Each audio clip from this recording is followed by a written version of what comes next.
Ready start.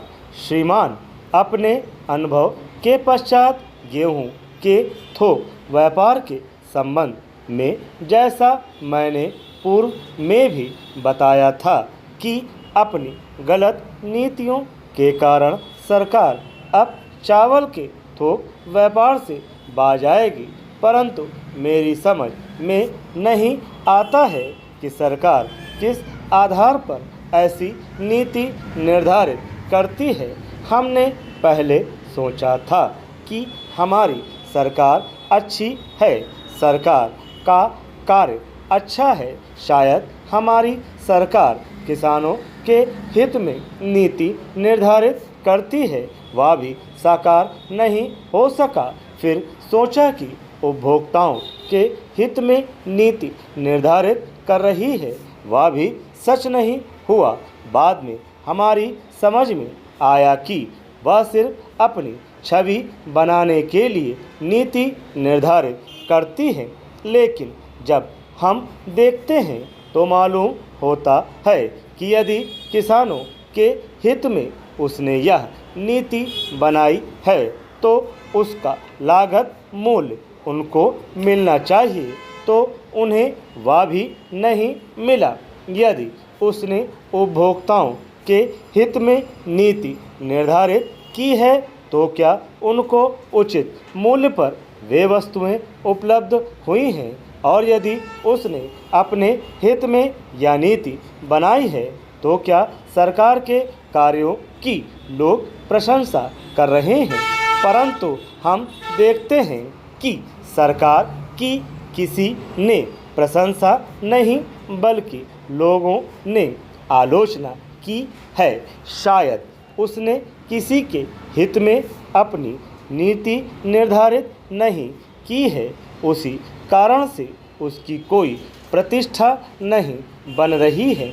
यदि इस दृष्टि से विचार किया जाए तो 6 महीनों में प्रदेश की स्थिति को देखकर सारी नीति को ठीक रूप से निर्धारण किया जा सकता था, परंतु हम देखते हैं कि इस गलत नीति को बनाकर जनता को गुमराह किया जा रहा है।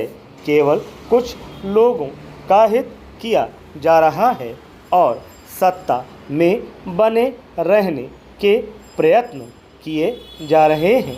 मैं तो यह समझता था कि गेहूं के थोक व्यापार के संबंध में अनुभव होने के पश्चात सरकार चेत जाएगी, और मुझे प्रसन्नता हुई जब एक बार खाद्य मंत्री जी ने चर्चा करने के लिए हमको बुलाया और हमसे यह कहा कि हमारे पास गोदाम नहीं है, मिलें नहीं हैं, इसलिए हम चावल के व्यापार को अपने हाथ में नहीं ले रहे हैं।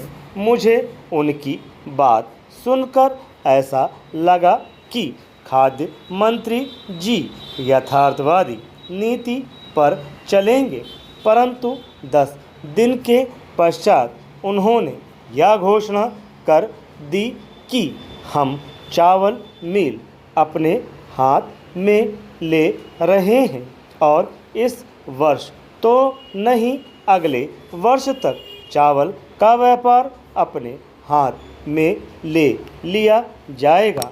इस वर्ष चावल की जो नीति निर्धारित की गई है उसके कारण सरकार किसानों को समुचित मूल्य नहीं दे पाया और उपभोक्ताओं को उचित मूल्य पर चावल उपलब्ध नहीं करा पाई है।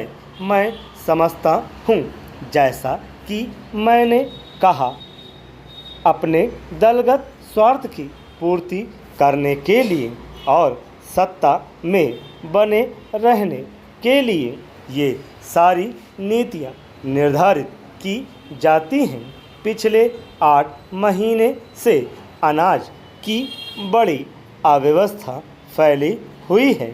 हमको बताया गया है कि हमारे पास पर्याप्त संग्रह नहीं है, लेकिन उत्पादन के आंकड़े यह बताते हैं कि उत्पादन इतना कम नहीं हुआ है कि जनता को 500 ग्राम अनाज राशन के रूप में दिया जाए।